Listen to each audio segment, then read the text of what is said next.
Hello, everyone, and welcome to our panel discussion on independent living in the smart home. Before we get started, I'd like to give a special thank you to our sponsors who made this event possible today: Alarm.com, AmTrust Specialty Risk, Plume, and Airties. Thank you all. I'm Kristen Hannick, a senior analyst here at Parks Associates. I head up our health industry research and also cover a few other areas, such as home service providers and consumer electronics devices. But before we dive into our discussion on how health and home services are colliding, I'd really like to spend a few minutes discussing some of the trends and changes we've seen over the past year. Of course, the COVID-19 pandemic has had and continues to have an outsized impact on seniors. The risk has been particularly high for those living in senior living facilities.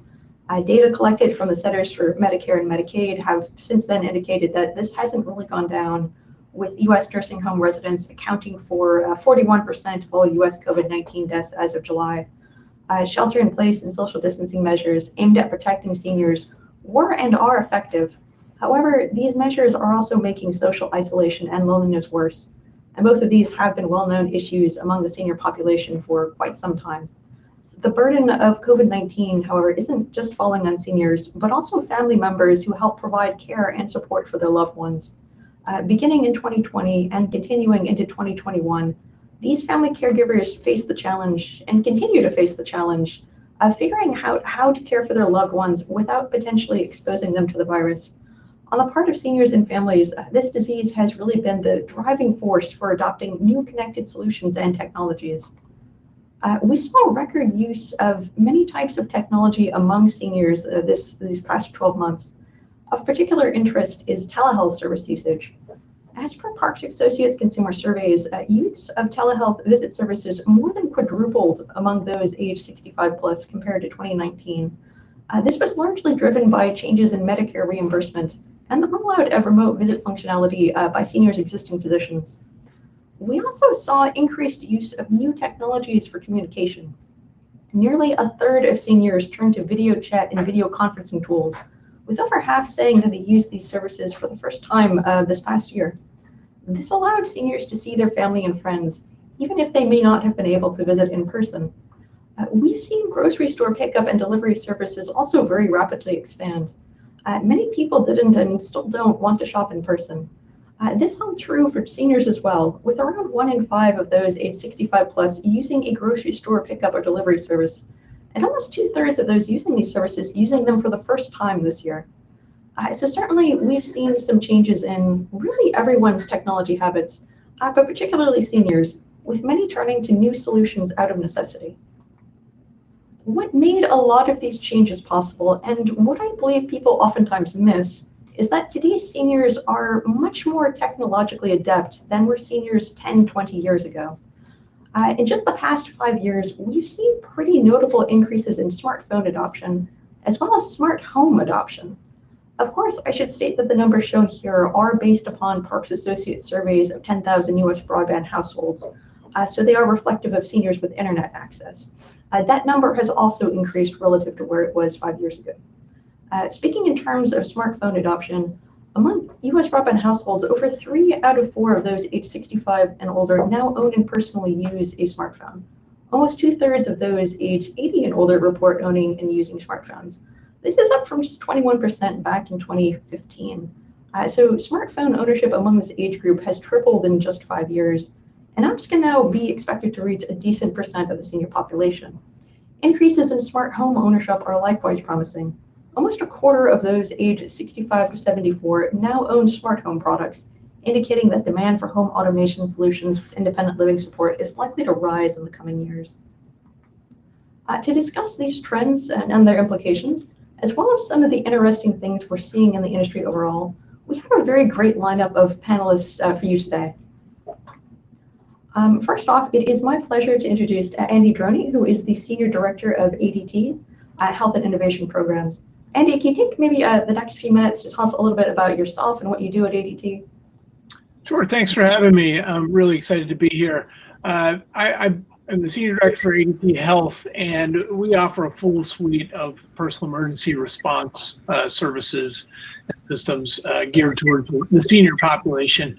ADT has been in business for over 146 years, and we're known as the most trusted smart home and security company in the U.S., but we also have a rapidly growing personal emergency response, senior-focused business.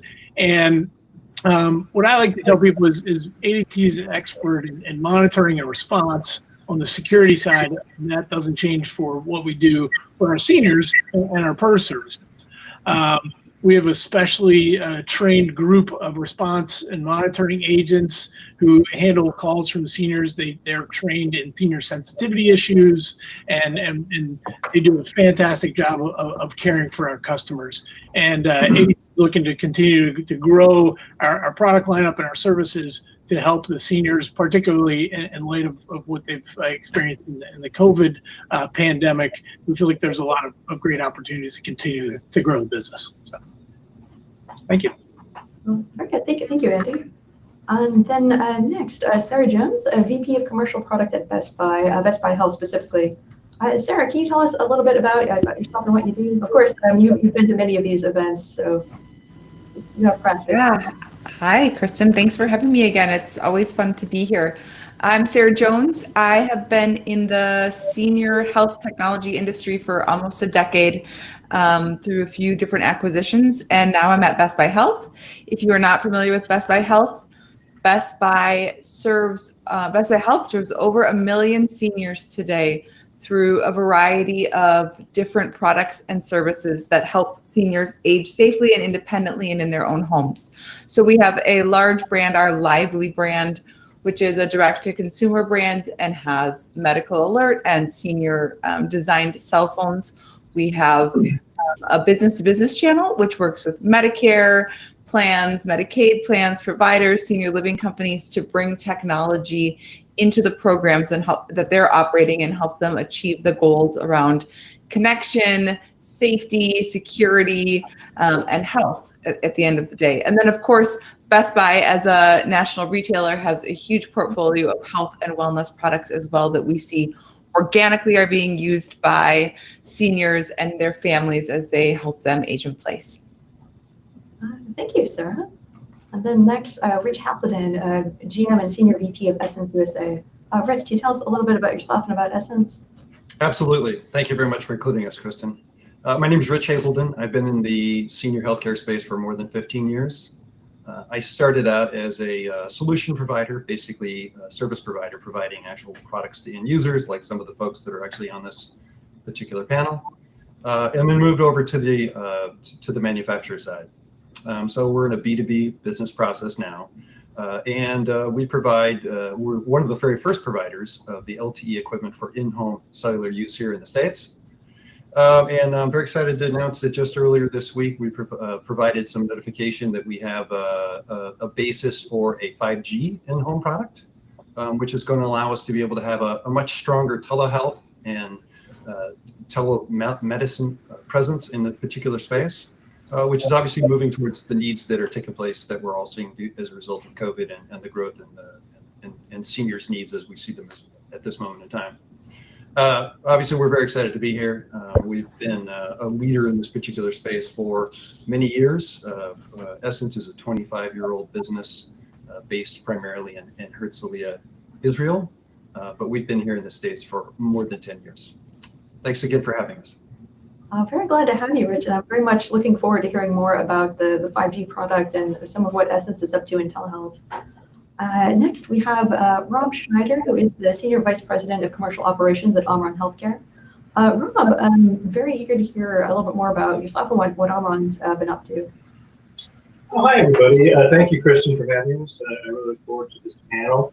I'm Rob Schneider from Omron Healthcare, part of Omron Corporation, which is a large Japanese-based company that does all kinds of sensor technologies to help society, help people, what have you. So I specifically work in the healthcare business, and we are very much focused on personal health and wellness, with the highest focus areas being around heart health and respiratory health. So for our healthcare business, our mission is going for zero, which is really the elimination of heart attacks and strokes. So everything we do be it products, services, partnerships, what have you, really plays into this. So for us, our foundation as a company, as a business, is really around medical accuracy, FDA clearance, those types of things in terms of the importance of the products and services that we are involved in. So because of that, we are #1 doctor and pharmacist recommended. We hang our hats on that. We're very proud of that. So actually, kind of pertinent to this conversation is we just launched VitalSight this week, our first remote patient monitoring system. It's really focused specifically around hypertension. So I can share more with the group. Rob, I think it looks like there was a small interruption in service, so we are going to have to circle back to Rob again later, but also very, very eager to learn more about the VitalSight program. So Sunil, I think we should maybe go straight to you. Can you tell us maybe a little bit about yourself and your role as CTO of Medical Guardian? Sure. I mean, thanks, Kristen, for the opportunity and a great report what you've done on the connected health and how the first space is changing, and also the digital transformation in the healthcare and wellness space. So Medical Guardian, I mean, we are a leader in the connected area, connected care, revolutionizing how older adults age in place through innovation, technology, and the products from various partners, I mean, including Essence, and Essence is a big part of our ecosystem. So whether our consumers are in home or on mobile or even the latest technology, I mean, as the first definition is evolving through the time, we want to be in the front of the technology to promote that and bring that feedback back to the partners, I mean, that we work with in expanding the footprint of the personal health care and also the wellness as a whole. I myself, I mean, I spent 20 years in the technology space, nutrition, personal care, lifestyle, product, and the innovations that are happening in the AI and the ML space. So we are really excited to where and how the smart home, the smart care is evolving. Looking forward to share the insights and learn from them, from the team. Yeah, certainly a lot of change in the market over those 30 years. And it looks like Rob is back. Rob, can you maybe pick up where we left off? You were talking a little bit about the new VitalSight program that had just been released, which is a very exciting news. Yeah, just real quick, and then we can talk more during the session. But VitalSight's our first remote patient monitoring service that we just officially launched this week at CES. We've been working on it for a while, but it's very much around hypertension and really trying to connect patient to doctor to caregiver in a different way. And it's become very relevant, obviously, this last year with everything that's gone on with the pandemic. So interested in sharing some of that during the session today. Yes, and very much looking forward to that. But let us dive right into our session. So each of you very much serves either the independent living market or the healthcare market, really in some form or fashion. Again, last year the market went through some pretty profound changes as a result of COVID-19, different dynamics there, different regulatory shifts, different changes in what consumers were looking for. We're really continuing to feel the impact of these, especially now given what is going on with the virus. Even in the advent of the vaccine, we've seen really these crazy case counts going up across the United States. So I'm very curious to say, how would you say that the market has really evolved as a result of COVID-19 and its related pressures, maybe in terms of different things that seniors and caregivers are looking for, maybe in terms of different things that consumers are looking for with their connected health products? And then maybe we can go alphabetical by last name for this one. So starting with Andy. Thank you. Yeah, so we've seen, as a result of COVID, a shift in terms of folks who want to stay home and not, at the place that they call home.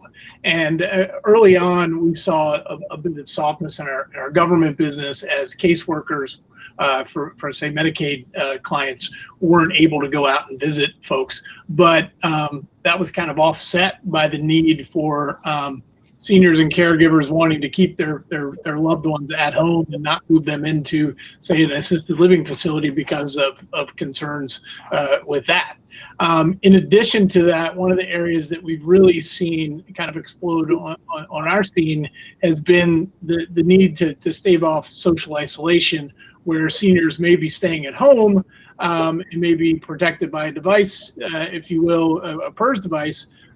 We've seen seniors being lonely because they can't be visited by their caregivers for fear of infection with the virus. So that's led to some opportunities that we've tried to exploit in developing just a simple service utilizing, as I said before, our highly trained agents of just doing check-in calls with customers to check on them and have a conversation.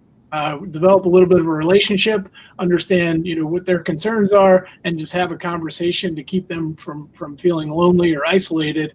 And we've seen a lot of interest in that, in addition to services such as delivery and potentially even transportation. Recently, on the security side of things, ADT has partnered on the mobile security side with Lyft and with DoorDash for delivery services. And we're exploring opportunities with both of those companies to provide transportation for seniors, as well as delivery services, and trying to do so in a way that doesn't require them to be highly tech savvy. We may be able to arrange for a ride or delivery of groceries just via that phone call, and developing that I'll call it a relatively low tech approach to contacting customers and having a conversation. So yes, some areas that may have been overlooked but are of course critically important, especially now. Yeah. And then Sarah, can you maybe talk a little bit about the Best Buy perspective on this, Best Buy Health perspective? Yeah, sure. I would echo a lot of the things that Andrew said in terms of things we've seen. Maybe building a little bit, I think two areas that have been interesting is smart home, right? As families are saying, hey, I'm worried about senior living, or I'm not allowed to move into senior living right now. Now they're thinking more about, how do I help this person really age in place? So I think it accelerated a lot of the smart home conversations around, should I get a camera? Should I have a smart doorbell? Do we need smart locks? If my mom wants to move in with me, what kind of technology do we need to support her in our own environment? So that was an area, I think, especially in our retail space, we saw a lot of new customer needs or accelerated customer needs in that regard. And then I think the interesting part, especially around social isolation, and especially around, how do we keep connected with these seniors during the pandemic and beyond? The healthcare space in general was focusing on that. So I think, Medicaid plans and government funded programs and Medicare plans all of a sudden said, hey, people who I used to send to daycare all the time, or who I used to have home health aides come into their house 5 times a week, now what can we do? Because those options aren't available to us anymore. So we did a lot of the same things, check-in calls and electronic programs and things like that. But I think it was really a phase change from, hey, there's this type of care, and now we have to think about it electronically, and it'll be interesting to see, right? I worry a little bit about COVID models and how sustainable are they in the future, but I think the winds were already pushing towards moving care into the home and expanding virtual care. So I view this as just an accelerator.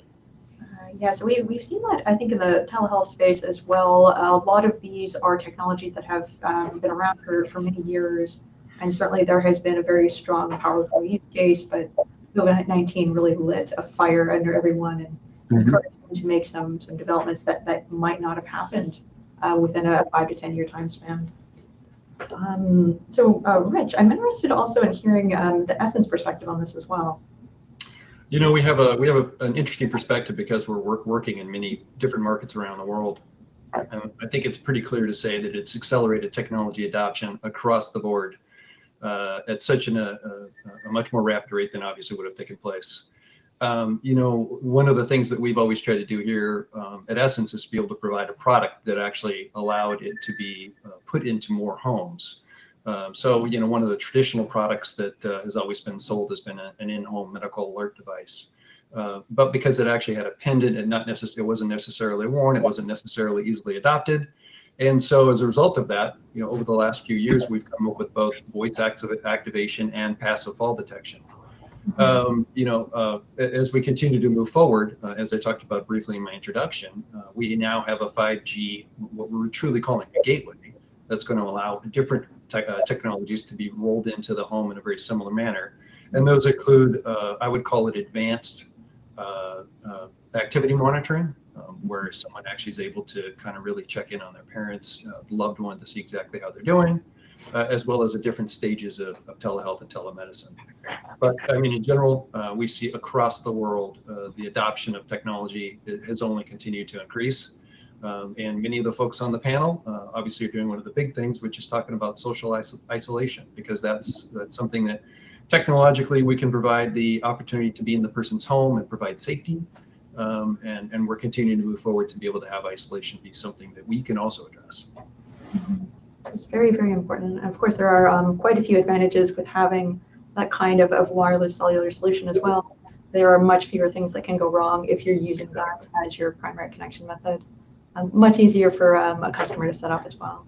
Exactly. And then Rob, I'm interested in hearing some of what Omron has been seeing. Of course, we spoke a little bit during the summer ahead of our Connected Health Summit, and you mentioned some very exciting consumer trends. Interesting year. I mean, you kind of look at everybody that we all serve, for our businesses, things changed dramatically. They changed overnight for people. And for the business that we're in, it's very much predicated on, people visiting their doctor, giving information to doctors making the right decisions medically for people. Then all of a sudden, there were shutdowns, quarantines, stay-at-home orders. What happened was overall, people's visits to their doctors declined in 2020. There's a big surge at the beginning. Everything jumped to telemedicine appointments and what have you. And it shot way up at the beginning and then started to settle as the year went on. But overall, when you look at it all combined together, it's a 15 to 20% less incidence of people seeing their doctors than it was pre-pandemic.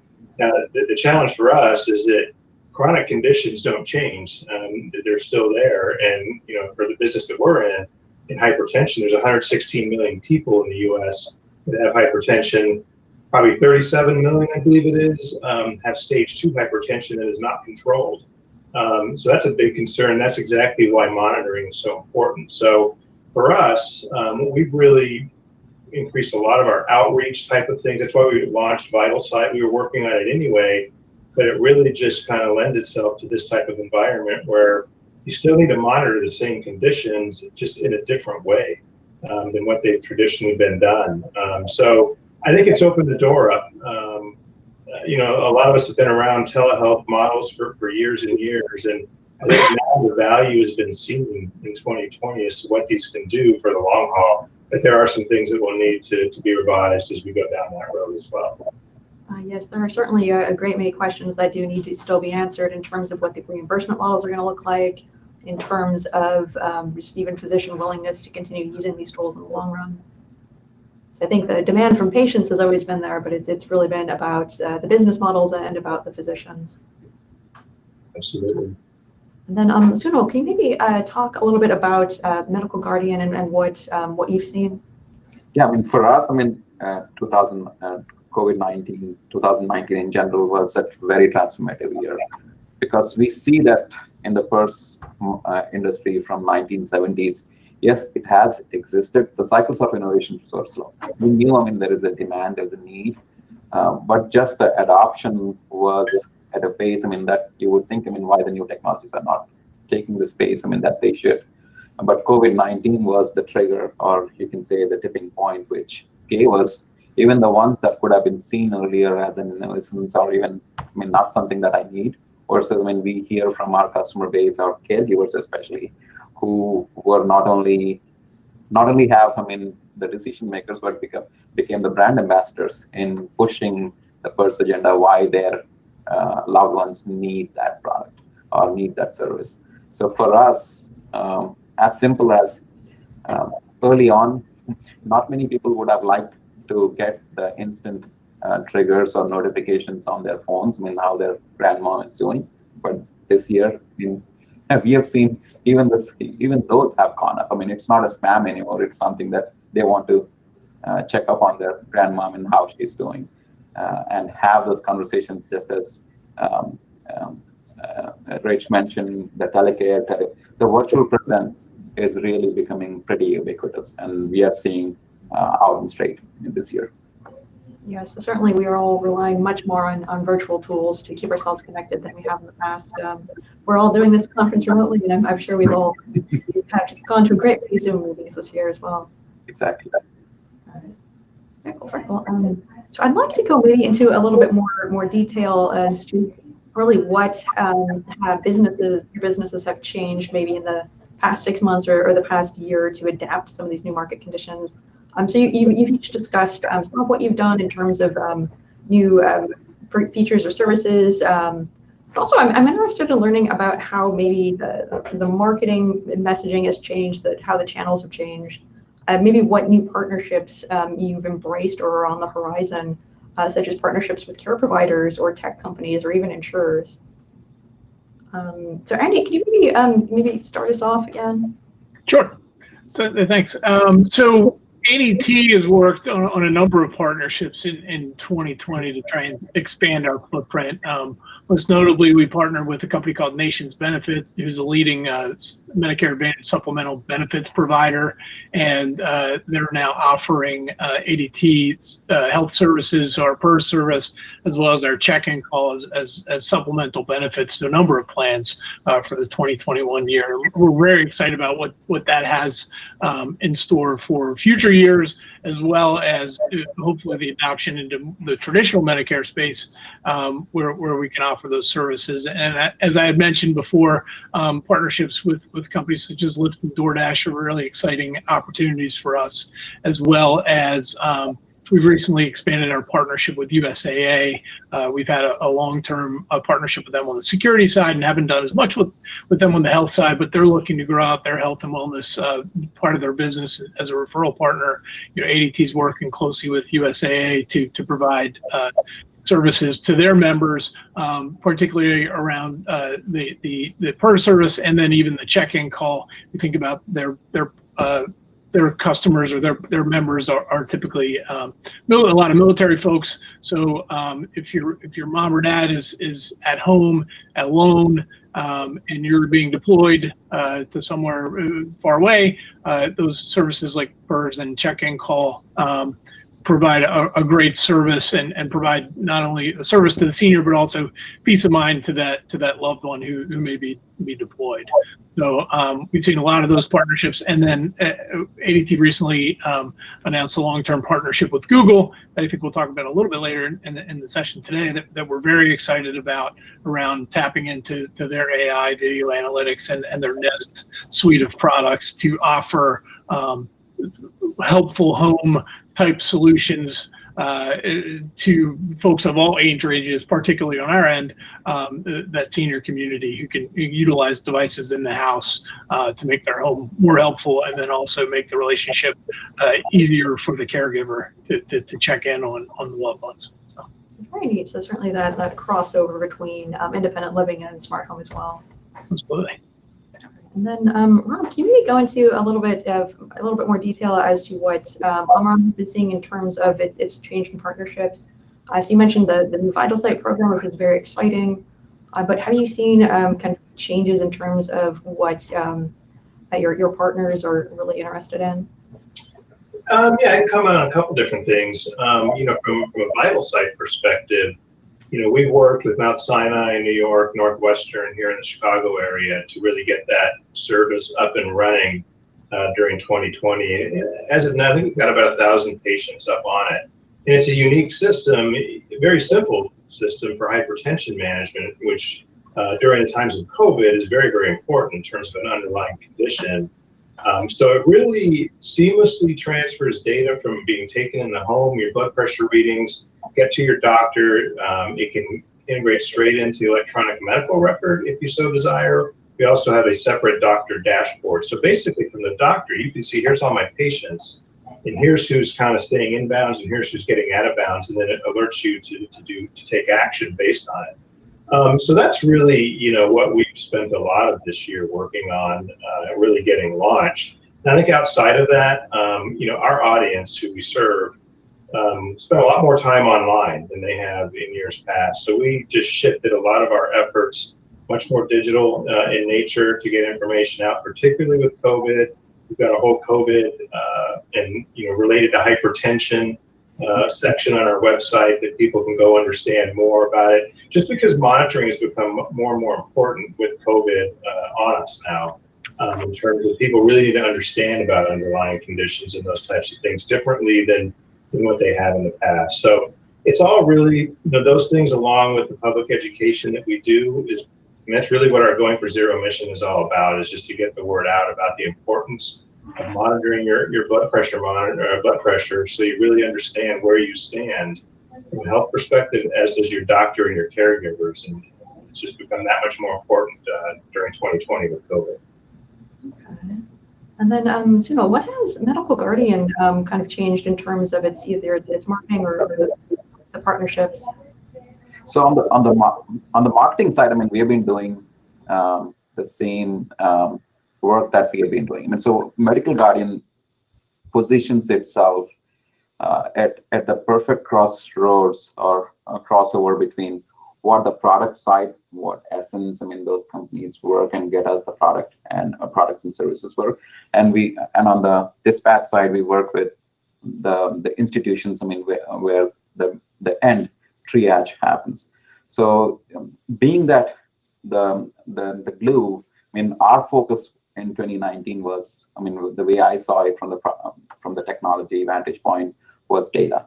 And for us, I mean, data was one of the key pillars, I mean, that we invested in and developing that platform. So both the implicit data, what our panelists have mentioned, where it's from Rob's point of view, I mean, the digital data that is coming from these devices, I mean, how that gets transferred over to the providers, I mean, and how they are utilizing that information and providing the care back to the end user.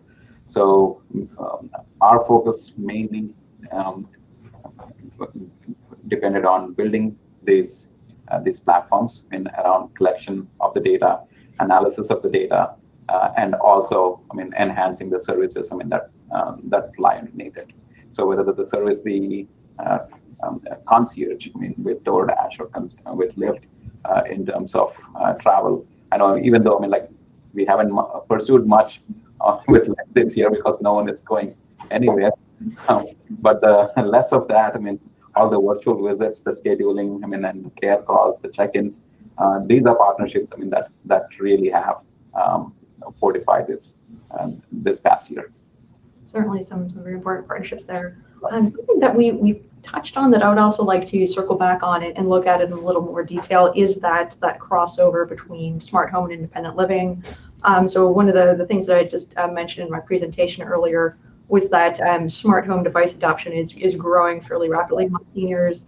So 22% of those ages 65 to 74 own at least one smart home device. If you include smart speakers in that category, it goes much higher. So has COVID-19 accelerated smart home demand among seniors and caregivers in your perspective? And what trends in particular are you seeing? And I think, Sarah, I would very much welcome your perspective on this. Yeah, I mean, I touched on this a little bit, but I think it's, there's a few dynamics at play, right? We saw a ton of investment. Best Buy saw incredible numbers in terms of shoppers and transactions, and most of that is because people were spending more time at home, and so they were outfitting their home. So that's part of it, is people are spending more time at home and they have time to play with the technology and learn about it. So I think that is coming together with, now I have my mom at home and I need to think about her as well. And so I know this technology and now I can apply it to my mom and be able to have her feel healthy and safe, right? This year, my mother-in-law got her 100-year-old mom just a simple camera. There's one camera in the house, and it's been a game changer for them because she feels like now she knows her mom is safe, and she gets to sort of peek in on her every once in a while, which isn't everybody's like favorite smart home way to do the aging in place, but it works for them. The other piece that we've seen in terms of trends is tech support. So you outfit someone's home with all of this stuff, and especially if they're not a digital native, they need to understand how to use that stuff. And Best Buy has a membership option called Total Tech Support, and for $199 a year, you get a whole host of tech support options included and lots of discounts as you kind of scale up. But it launched in 2018, and there's 2 million members now, and about 1.3 of them, 67% of them, are over 65. So we know that seniors are using that service to really help them adopt that technology. We know it's a common gift for caregivers who, in addition to being the medical assistant, the doctor, transporter, and the social calendar driver, don't have time, interest, and sometimes the skills to be that CTO in the home. And so they're using that service as a way to help both facilitate their own sanity and keep that tech working so that their parents can live in place. So certainly it sounds like there is a lot of interest among seniors in using all these new technologies, but maybe some uncertainty exactly to it work. Yeah. Cool. Oh, yes. And then Rich, I'm interested in your perspective as well, since Essence does have something of a unique perspective. Exactly. So we have provided a product which basically provides passive monitoring for the last 5 years. And we've sold quite a bit of it throughout the world. Different countries kind of perceive different things different ways, and what can be monitored in the home and what's considered to be intrusive. The onset of COVID pretty much took all of those barriers out of the way, and so we're seeing a much stronger demand for these kinds of products. Our product, which we call Family, which basically allows the family members to be able to check in on the senior from a data perspective, understand whether they're going to the restroom, whether they're actually eating, going to the kitchen, whether the door's left open at an unusual time, and truly an incredibly valuable product for someone that can't actually go in and check on their parent. And going back to how it really changes someone's life, it allows the relationship that may have been used for, hey mom, how are things going? I'm just checking in on you, and there's no real socialization. It's just a check-in call. That's already been taken care of by the technology. And we already know that mom is okay. And now what we've done is open up the opportunity for the next conversation to really be a conversation that really makes both parties feel like they're really have an understanding what's taking care of their loved one. So we continue to see this product, and the demand is continuing to grow here in the States. It's a wonderful product that allows us to be able to, again, really understand the condition, the current health of a senior, and whether it's actually inclining or decreasing. So. Very cool, very cool. Thank you. So something else that we've also touched on briefly during our discussion is that we've seen that the U.S. healthcare market has undergone some fairly profound changes over the past year. Historically, however, there hasn't been much of a crossover between independent living and the medical side of things before, even the insurer side of things before, even though it does seem like it should be a natural fit. So do these new market dynamics really stand to change things up? What do you expect to see maybe in the future? And then I think, Rob, can you maybe start off a discussion on that? Sure. I think there's a lot of opportunity in this area. I think, historically, things have come up in the smart home area, things have come up in the medical area. They've started to get closer and closer. I think, this year where we had a lot of people that were suddenly at home, and I can talk from more of the healthcare perspective, during the spring and the summer months, there are people out walking and doing all kinds of things. Our activity probably actually went up. Being where I live in the Chicago area in January, I don't see so many people walking anymore. Like I did, several months ago. So, for what we do in hypertension management, diet, exercise, all those things are really, really important. And I think when you start talking about independent living, how do you make sure that, those types of things are happening? So I think there's a lot of opportunity from sensor technology integration, to sensors in the home.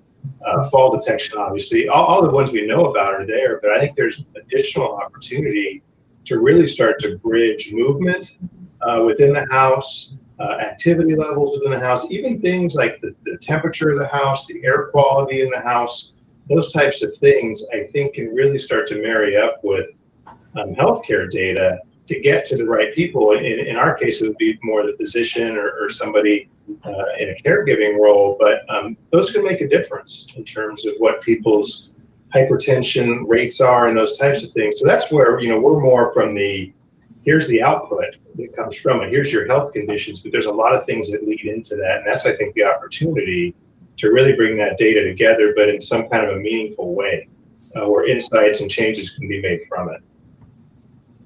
Very good, thank you, Rob. And then Rich, what do you since Essence also works in the telehealth space as well, what is your perspective? I'm sorry, Kristen, you broke up for just a second. Oh, sorry. Since Essence also dabbles in both spaces, what is your perspective? Well, I mean, obviously, from a telehealth perspective, we believe that's obviously going to continue to grow. It's going to be something that we've seen grow worldwide, pretty dramatically, pretty quickly. And obviously, the in-home, let's call it just non-health activity measurements, are only going to continue to grow as well. Across, I believe, in both family settings and in independent living solutions. Okay, very cool, very cool. And then Sunil, I know that Medical Guardian does kind of a wide number of different things. What is your take on this? Can we expect to see more crossover? Sure. I mean, for us, see, as we embarked on this last year, data and the platform services has been a key focus.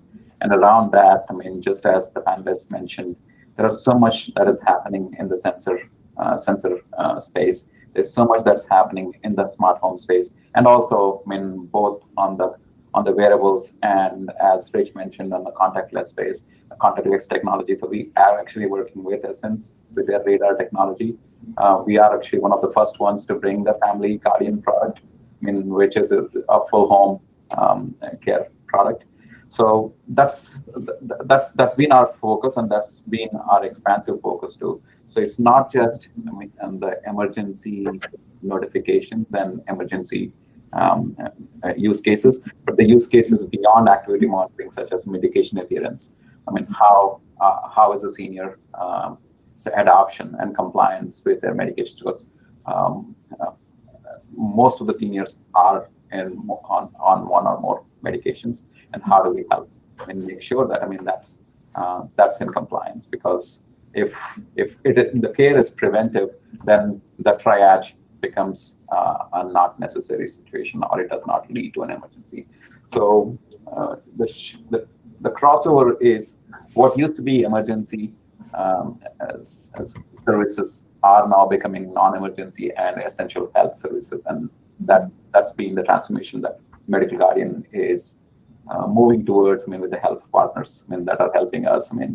Like Essence, and we also introduced one of the smartphones in this space, which was the trigger for adding more of those services into our services.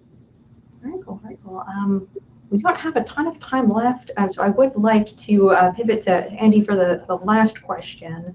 So you mentioned before working with Google to really integrate its suite of products into the ADT platform as well. What is your take just on such a large presence of the tech giants into the smart home and independent living market? Of course, you guys have chosen some partnerships. How are you really seeing that this is going to impact the market? We've seen, of course, very high smart speaker adoption.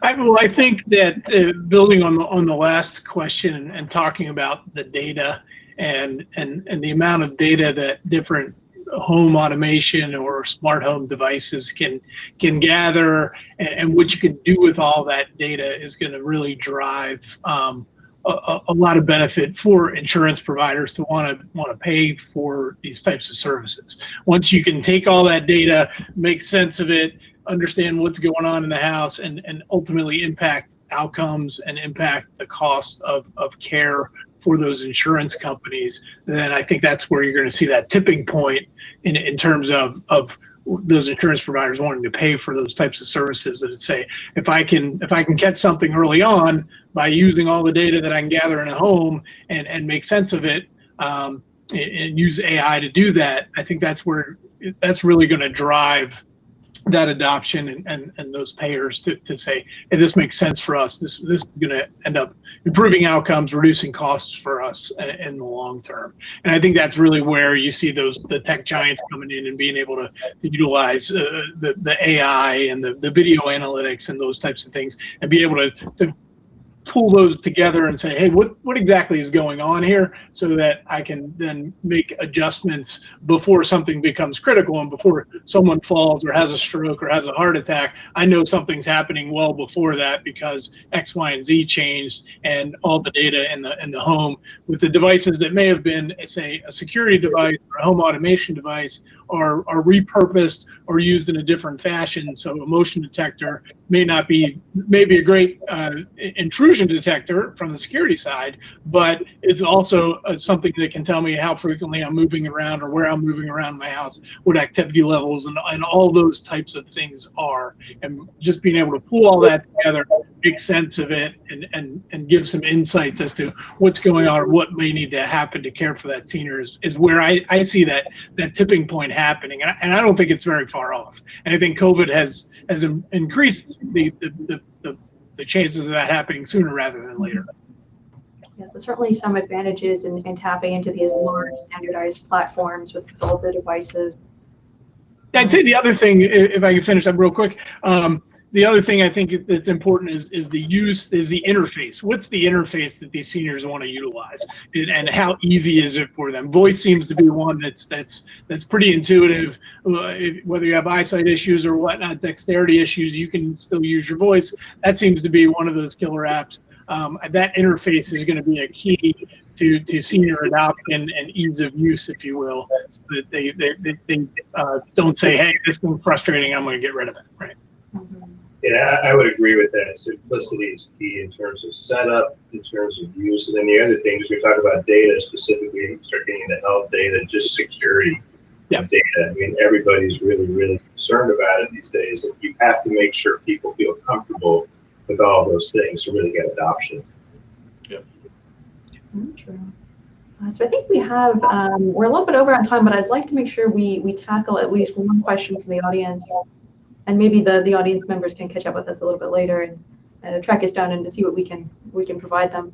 But we have a question in saying that a significant health business opportunity and market need is remote patient monitoring, where real-time health vitals and data is fed into electronic medical records to enable some improved responsiveness, reduce costs, and deliver better quality of care.